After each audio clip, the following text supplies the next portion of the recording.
Spokane Valley could become a sanctuary city of a different Councilman kind. Caleb Collier says that this I'm proposing that the city of Spokane Valley issue a proclamation stating that our city is a Second Amendment sanctuary city.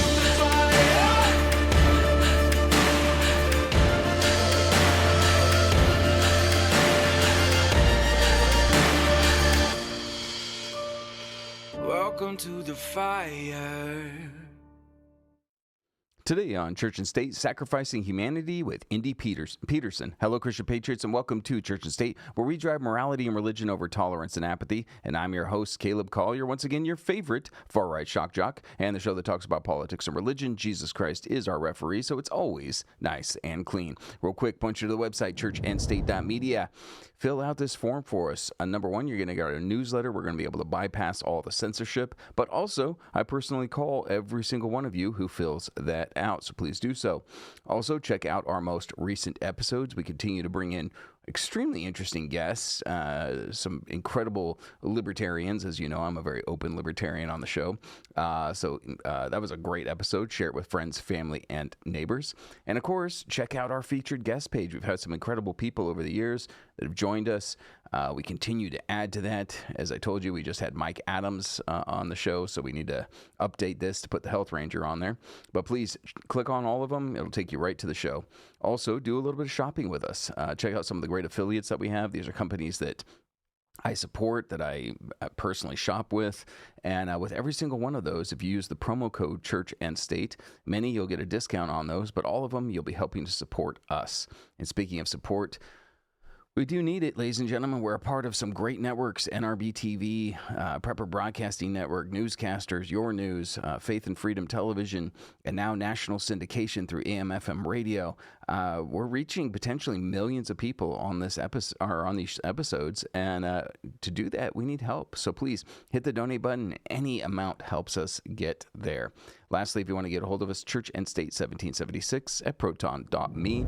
With that, absolute pleasure, ladies and gentlemen. You know that on this show, there's not a subject that I'm afraid to cover, and I'm so pleased to bring you author Indy Pederson. He's written the book Sacrificing Humanity, among other books as well. But he has studied the phenomenon of UAPs, UFOs. He's actually holds his own private island project where he's, in case of a nuclear holocaust, this would be an area that people could be able to survive this. So it's a real pleasure to have you on the show, sir. Thank you for joining us. Thank you for having me. It's Absolutely. nice to be on the tails of Mike Adams. Yeah, you know, Mike Adams, definitely a personal hero for me. That was a big one for us. So, but I'm real excited to be talking to you about the UFOs and this phenomenon that we're seeing. And you've done a lot of studying here, and I'm just going to jump right into it. These UFOs or UAPs, whatever you want to call them, they oftentimes will be found at nuclear sites. Is that correct? Yeah, that's correct. I interviewed a lot of military people. I can go through the long list. I don't want to bore you. In just a couple of the big ones in Cheyenne Mountain, a lieutenant colonel and two generals inside the mountain. I was also in the Launch Control Center in Missouri, and Bangor Nuclear Submarine Base in Washington. And I interviewed missileers, and I interviewed people in Moscow too, including the head of the Nuclear START agreements, Colonel Yablonsky.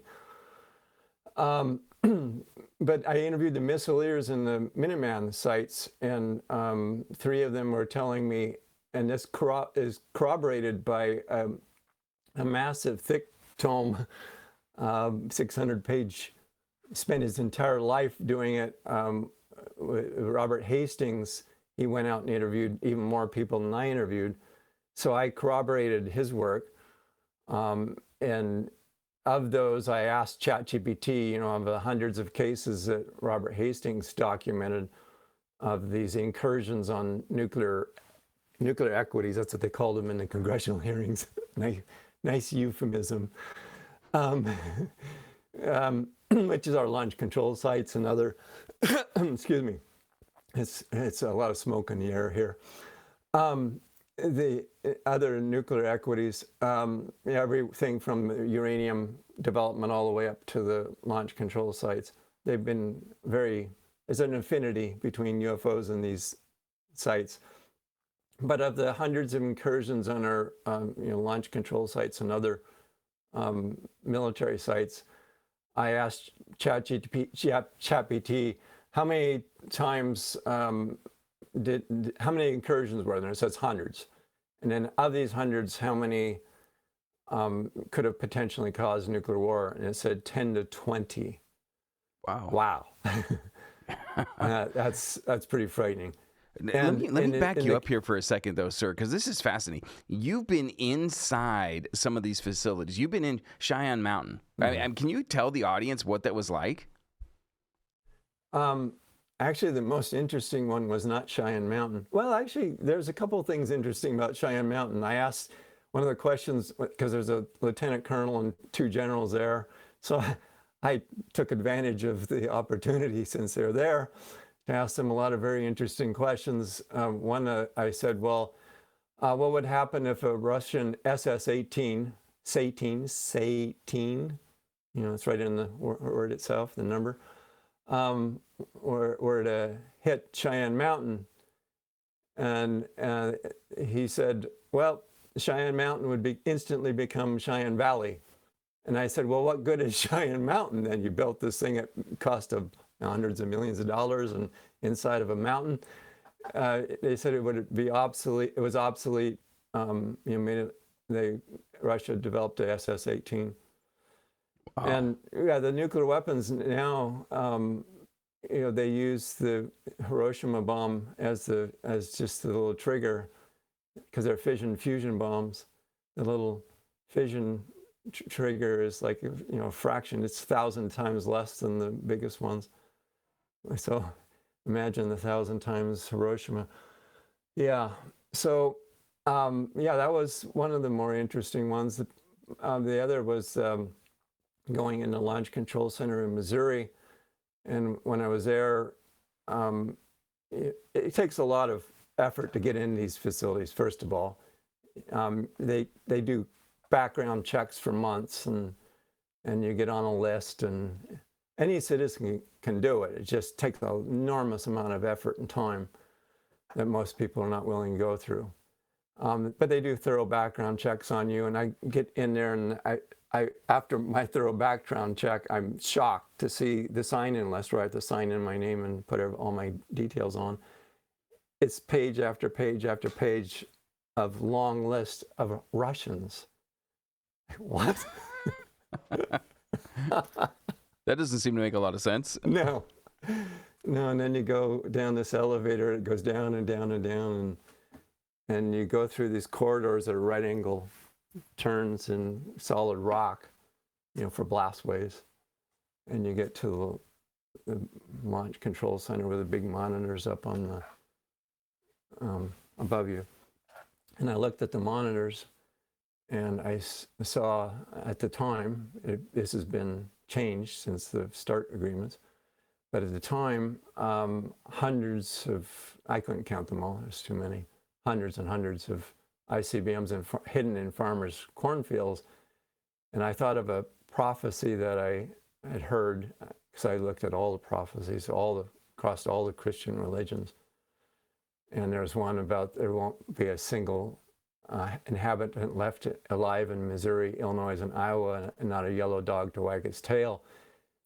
And there I was looking at Missouri, and Illinois and Iowa are downwind, and hidden in these farmers' cornfields were hundreds and hundreds of these ICBM silos, which were first strike targets. And immediately that came to mind, and I had this picture come to my head of these missiles ascending. It's out of, I think it was The Day After or something like that. I can't remember the movie.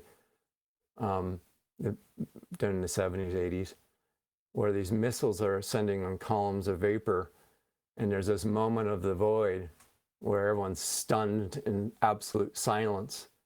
So there's complete stunned silence, the moment of the void where these missiles are ascending in columns of vapor. And everyone knows they come awake. Oh my gosh! In 30 minutes of silence in heaven, there's going to be the return, and then they all of a sudden go into mass panic. But Sure. yeah. Yeah. Fascinating. Thank you. Thank you for sharing that with the audience. Now, one of the things that you say, at least on the website anyway, I would assume you go into this in further detail in the book, is you float the idea that perhaps one of the reasons why these UFOs or UAPs are visiting these nuclear sites and oftentimes injuring or killing the personnel there is that they may be attempting to stop a nuclear war or actually Armageddon. This is interesting because if you look at the total times that they've stopped, as in shutting down the nuclear systems, which they've done a couple times, and then they've changed the launch codes at least one time, completely changed, which means they hacked the system. I used to work at Google, and you know, the word computer glitch is just a complete misnomer. Computers, like especially systems that are got triple backup systems, don't glitch. They do what they're programmed to do unless they're taken over by an outside force. In this case, they were, especially with having the launch codes literally changed. Can you imagine?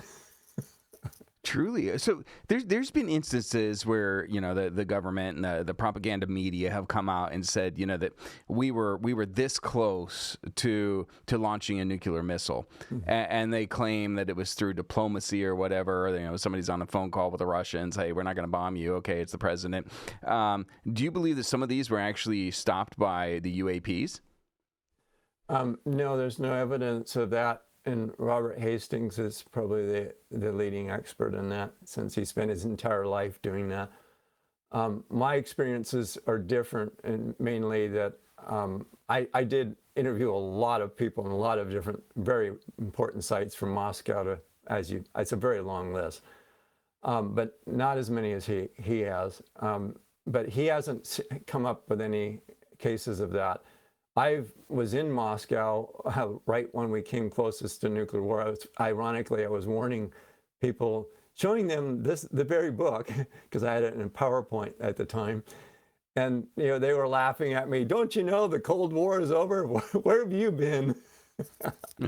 And you know, things like that. Oh, this can't possibly happen. We won't let it happen. And at the very moment, I was there in the winter of '95. At that very time, and had I been a little earlier, I would have literally been there at the very time it was happening. I was there, you know, like days after it happened, because my Russian visa was put off. I just had this, you know, like terrible sense that, you know, something seriously bad was at foot. And I ended up in Russia in a freezing cold winter, right when this is happening. And I was telling the American friends there, you know, showing them my book, and they were, don't you know the Cold War's over? Where have you been? And laughing at me. And ironically, they came the closest to nuclear war, even closer, according to Tue-Fri in his book, than the Cuban Missile Crisis, which is like shocking beyond belief, because the Russian president literally had his finger on the button, and he was about to launch because he thought I think it was a Norwegian missile launch was us doing a first attack EMP strike. That's how a nuclear war would start, was with an EMP. So yeah. So people aren't kind of oblivious to these things. But back to your earlier question, when you said, you know, are they stopping? My argument is actually the opposite, because the media has picked up on the few times that they've shut down our systems, and the one time that they changed the launch codes. But they haven't discussed, because it's too scary, the up to 20 times they literally had us, and I interviewed the missileers on this, where they literally had our systems in a countdown, and they couldn't stop the countdown from proceeding. And the 3 missilators I interviewed in the Minuteman sites, the ones telling me the story that they had a complete mental breakdown because they thought they were literally in nuclear war. They were watching the missiles launches on their computer systems. They thought they were in a nuclear war. They were told it's not a test. This is real. And I guess they had to walk outside and saw that everything was still there to believe that it didn't happen. But in both cases, their systems were taken over, and it was written off later, official story, as a computer glitch. And back to my Google days, no, that doesn't happen. Sorry, these are triple backup systems. They don't glitch. So they were taken over. And then this exact same thing happened, Hastings covers this, in Russia, that they literally couldn't stop the countdown. They shut the systems down, they turned them off, they did everything. We had one similar, he reports as well. They literally tried to shut the things down, and the countdown kept on going. And it wasn't until the UFO in Russia incident, which was launching on us, left, that the countdown stopped. So these could have potentially caused a nuclear war up to 20 times. And that's really scary if you think about it, because our systems are on what's called LOW, launch on warning alone, which it takes a long time to explain, and I won't get into it. But it means they're hair trigger, literally hair trigger, and it have to be, because one high altitude EMP burst of the center of the United States, it causes X-ray pin down. I had this confirmed by the lieutenant colonel in NORAD of our launch codes. And so you can't get the launch codes off. So if like when the Russian sub was sitting 30 miles off of Florida coast just recently, that was blacked out from the media. It should have been a Cuban Missile Crisis, but nobody knew about it. So wow. Yeah. Couldn't get any more dangerous than that. They were literally sitting there with a sub that could have been completely full of nuclear weapons. And matter of fact, when it showed up in Cuba, no one examined to see if there were nuclear weapons on board. So there could have been, easily.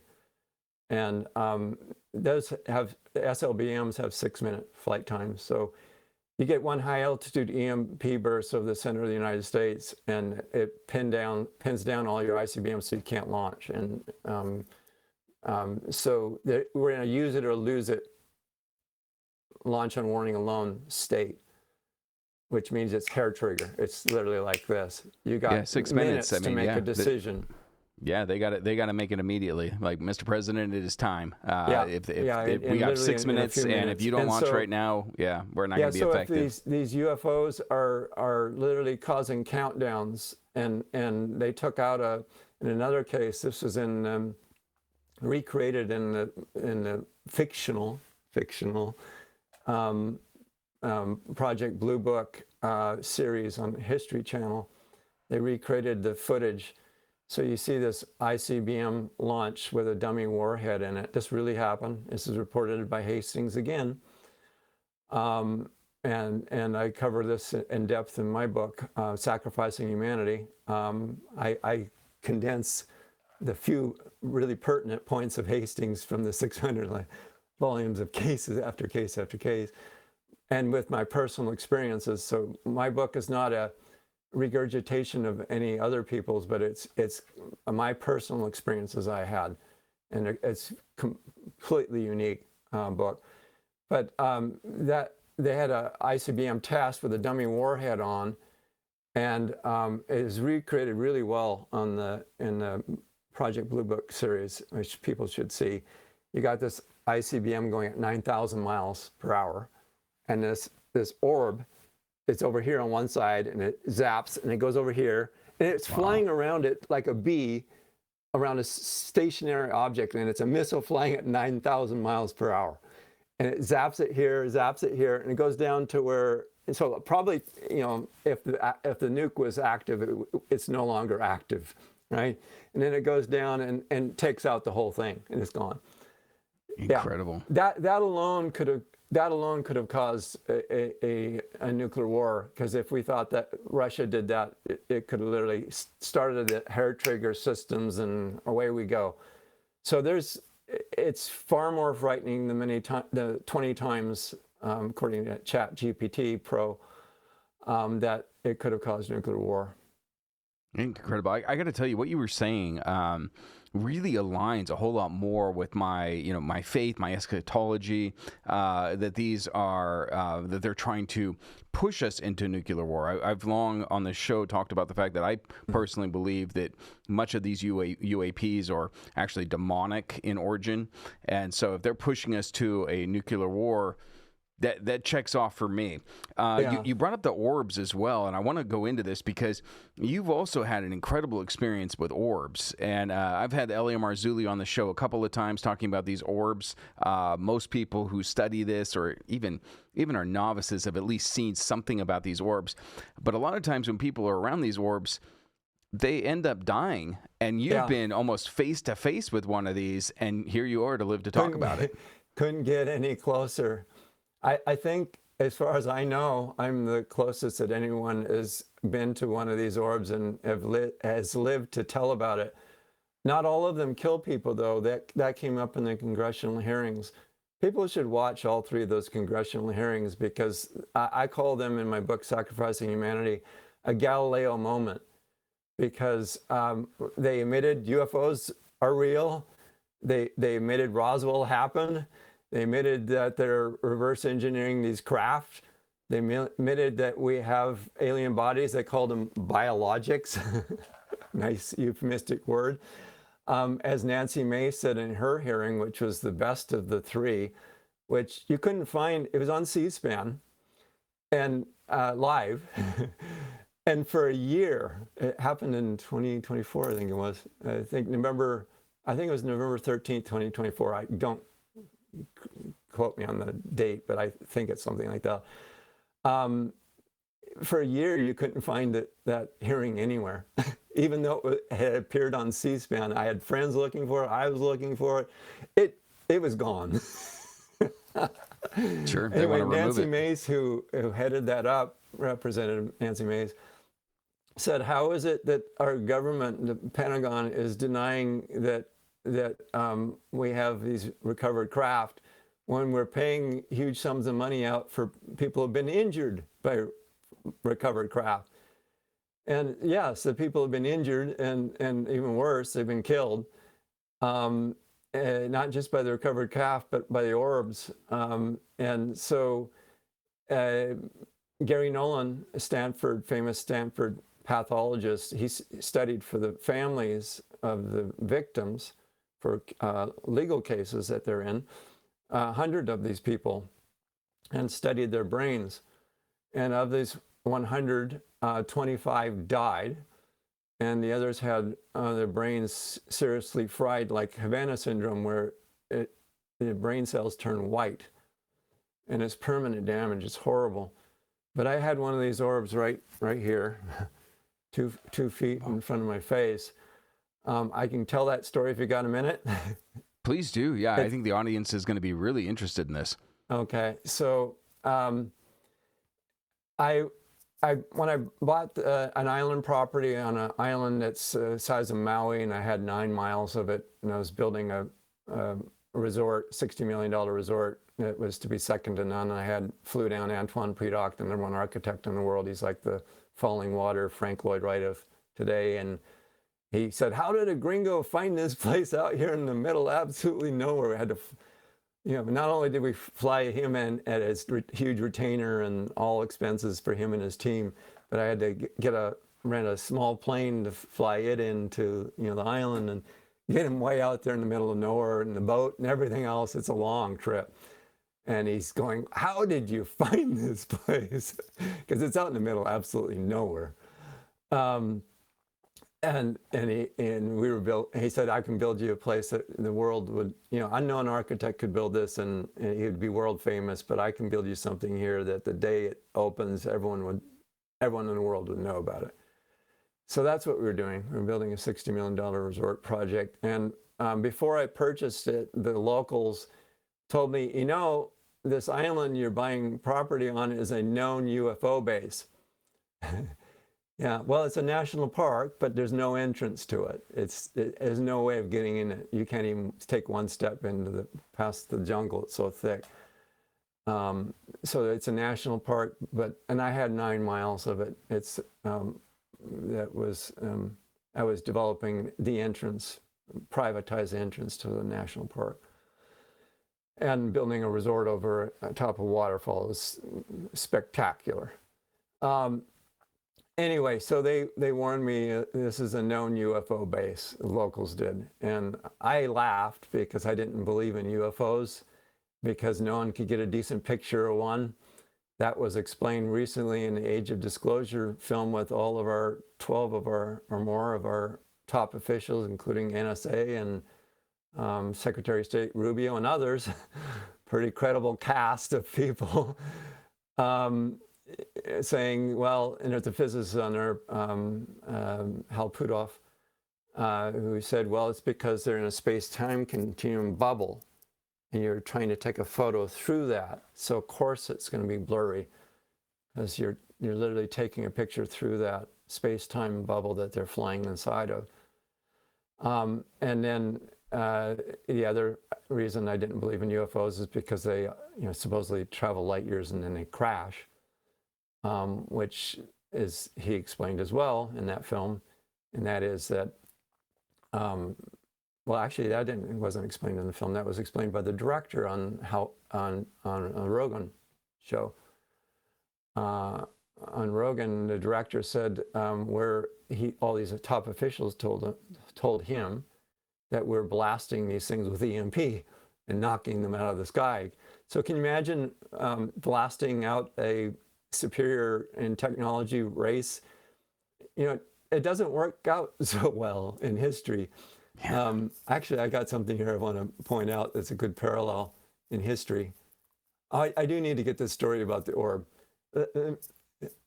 I'm actually going to first mention this about history because I think this is relevant. Because a lot of people say, well, we've been dealing with these things for 30 years, plus 30 years or more. They haven't done anything thus far. Well, I tried to explain this to people, and the best analogy I can think of is in 1493, within 2 to 3 years of the time of the landing of the Spaniards, they were being killed.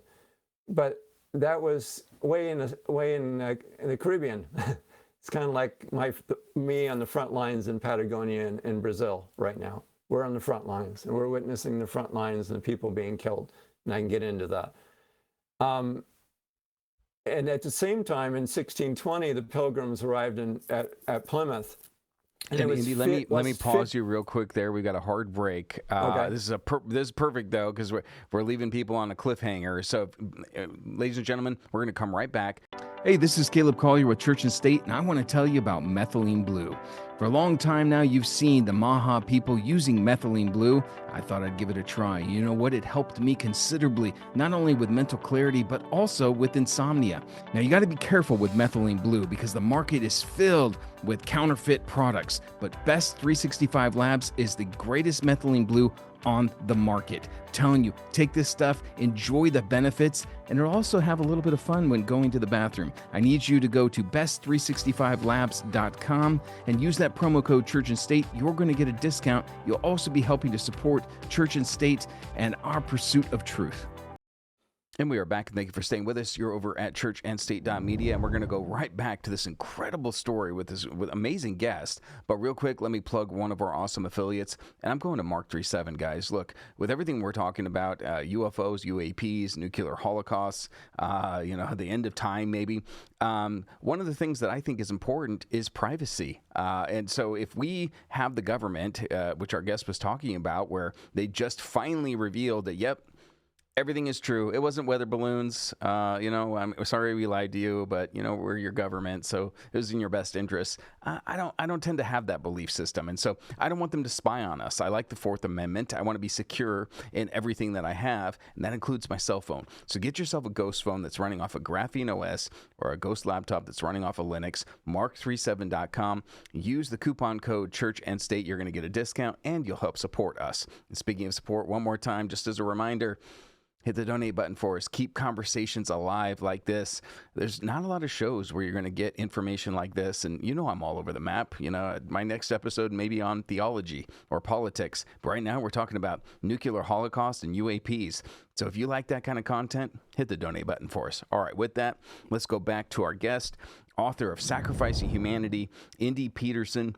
And he's telling us about, he's explaining history, that there's been times where people that had superior intellect or firepower or technology were able to decimate the local population, and kind of the parallels there with what we're dealing with the alien experience and humanity. Sir, please go right back into the story. Yeah, so down in Patagonia, I've been living down there 20 years on developing this private island project that is a known UFO base, according to locals. I was on the front lines, so I was witnessing, and they are right. Either that island or in the deep fjords is a base, no doubt about it. I witnessed the largest cattle mutilation in South American history, hundreds of cows and sheep and dozens in a single night directly across the narrow fjord from my island property. So, yeah, and then plus the orb experience I'll get to in just a second, but I want to lay the context for it first. People say, well, we've been dealing with these UFOs for 30 years. They haven't done anything thus far. Well, actually, they're doing things down where we are, killing people, and I've seen the blood-curdling photos of humans that are their eyes cored out and their genitals just exactly like the cows in the cattle mutilation, identical. Horrible pictures that I've seen.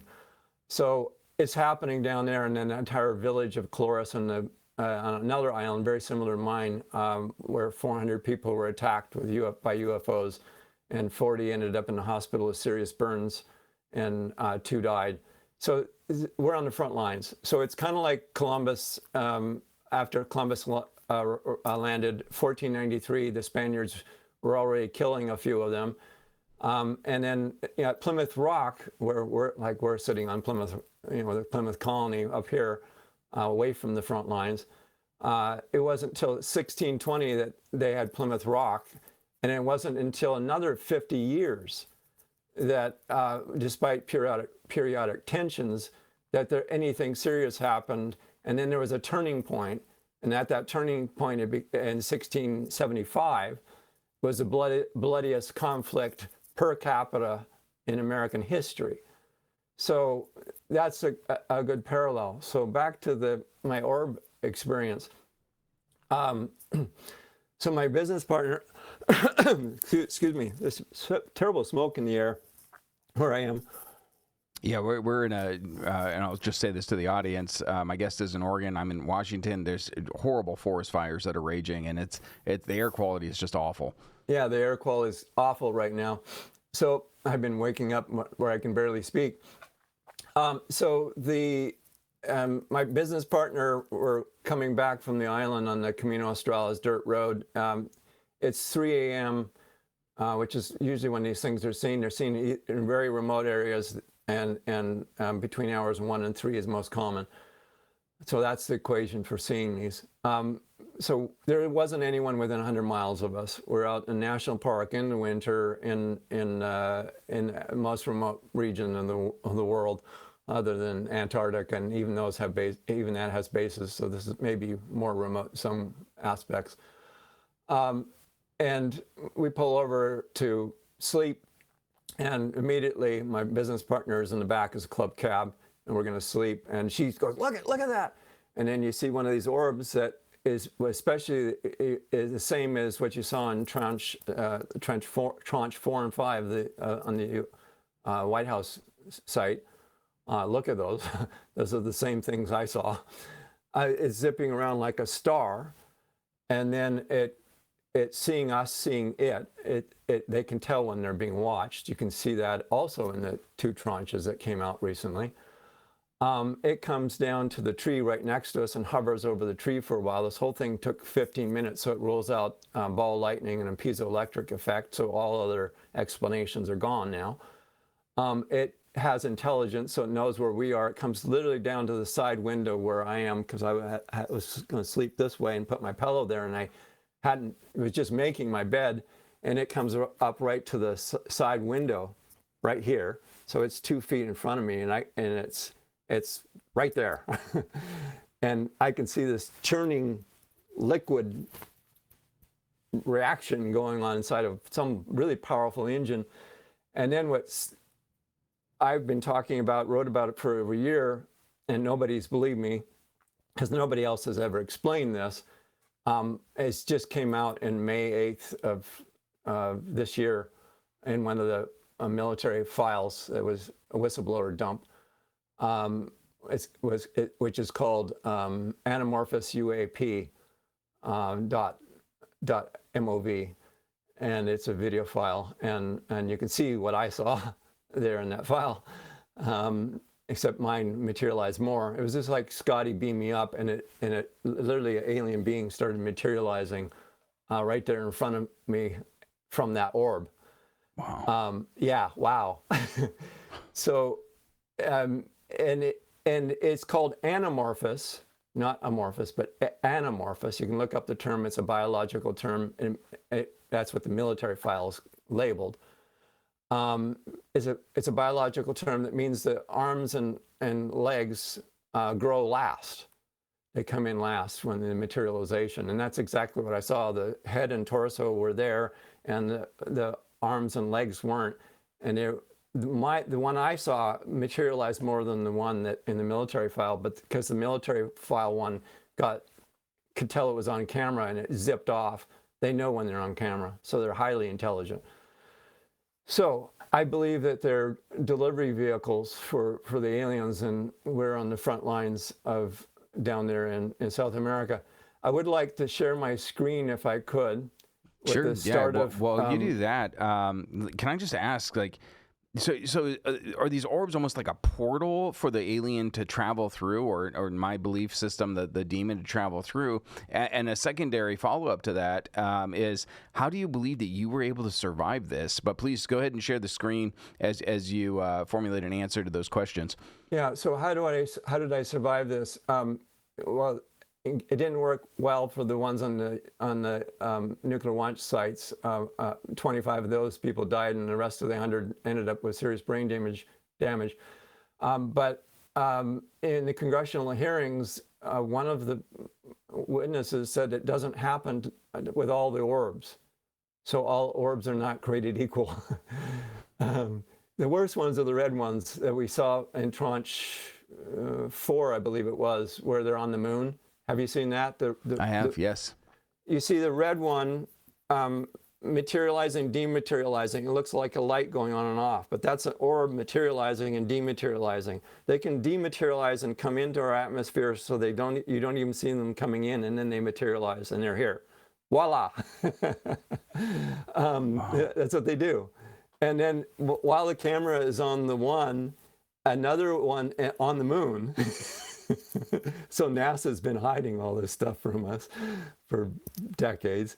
Another one, the red ones, which are the most dangerous, does a right angle turn, and it's going so fast, the frame rate on the video can't even keep up with it. And a right angle turn. So in the congressional hearing, they said that they're doing 3,000 Gs. Our craft fly apart, I think it is at 17. Don't quote me on the 17, but something like that. 17 Gs, they completely disintegrate. Well, these are doing 3,000 Gs. So pretty amazing. They completely defy all of our physics. But if I can share my screen for a second here. Yeah, please do. I want to show the start of the book, because the UFOs, as they call them, UAPs now, are the key part of this. And so I just hit share screen. Did that share? I've got Allow there. no. There we go. So we'll be getting that for the audience real quick there, and as soon as Chris sees that, we'll bring it up here. Yeah. So is that, can Chris see that there?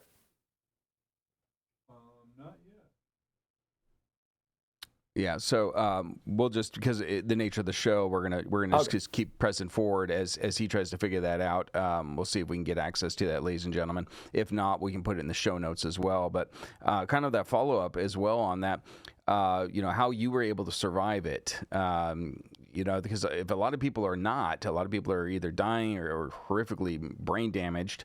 How do you think that you were able to survive this? Well, they're not all the same. Again, not all the orbs are identical. I've interviewed Linda Moulton Howe several times on this, and the red ones, like you saw on the moon there, those are by far the most dangerous ones. So what color was the one that you encountered? It was white.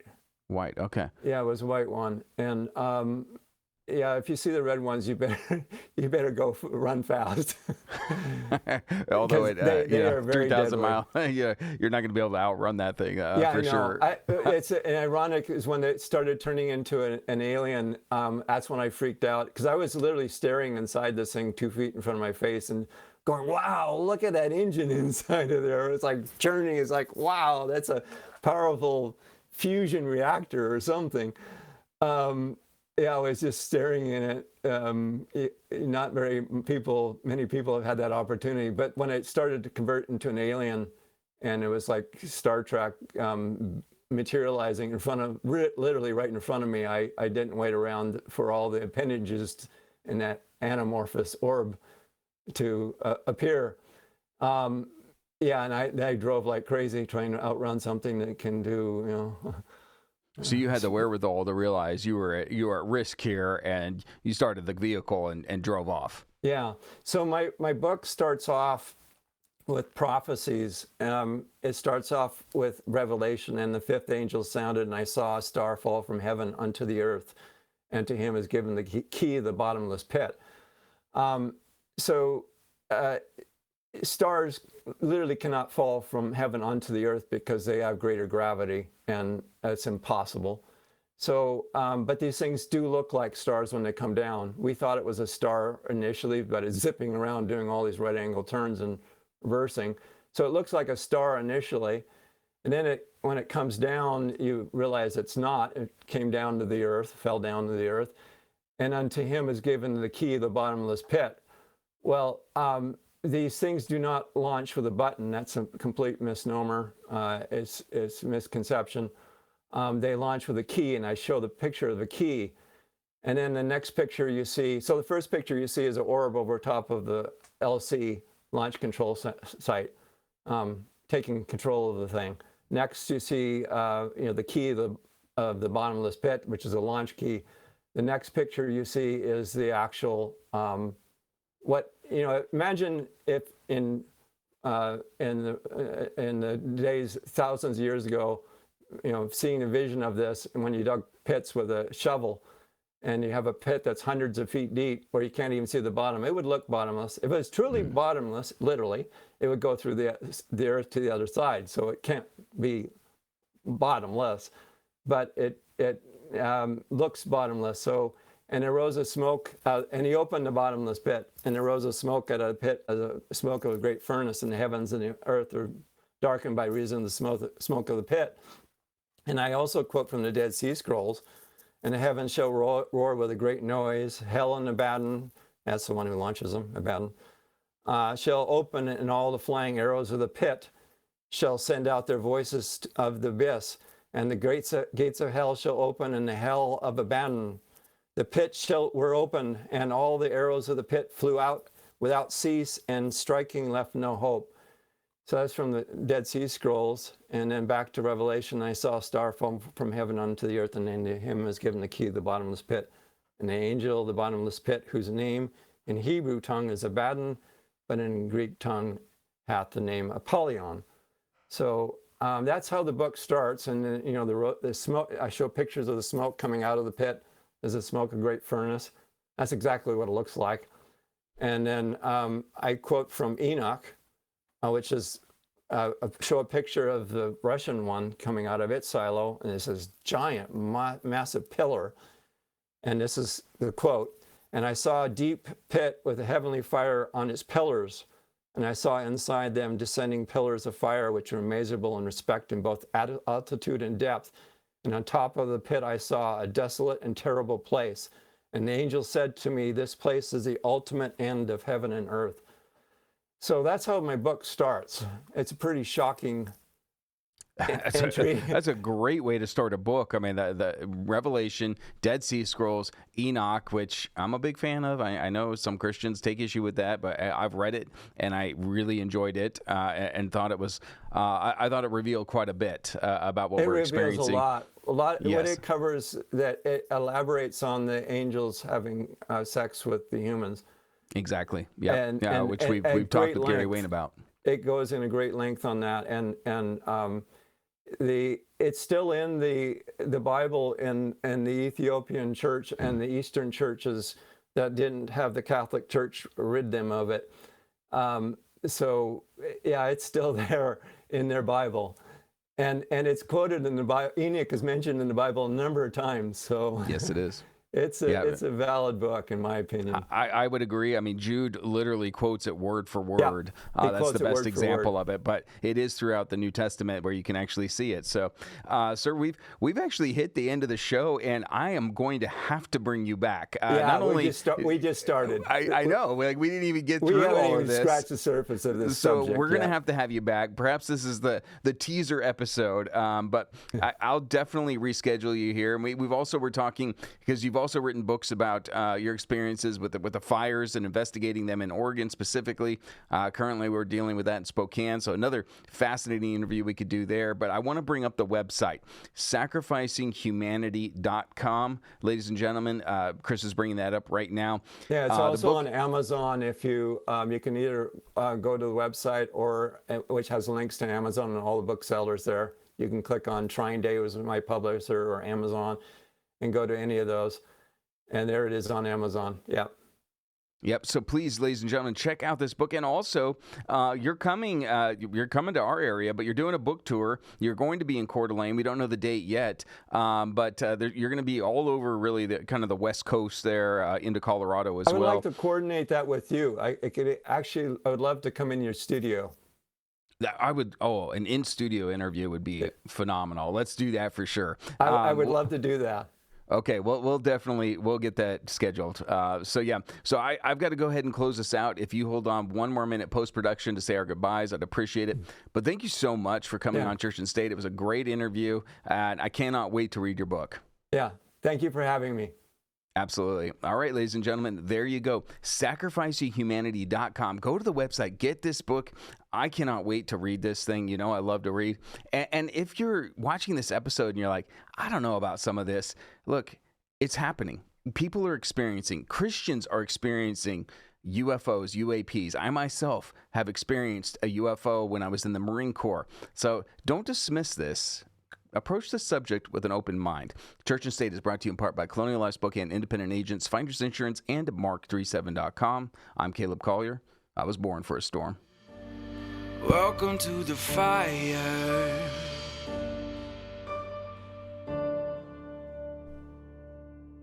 Hey, this is Caleb Collier with Church and State. I'm here to tell you about Hunter's Blend Coffee. I got to tell you, I absolutely love this stuff. I'm all about the dark roast.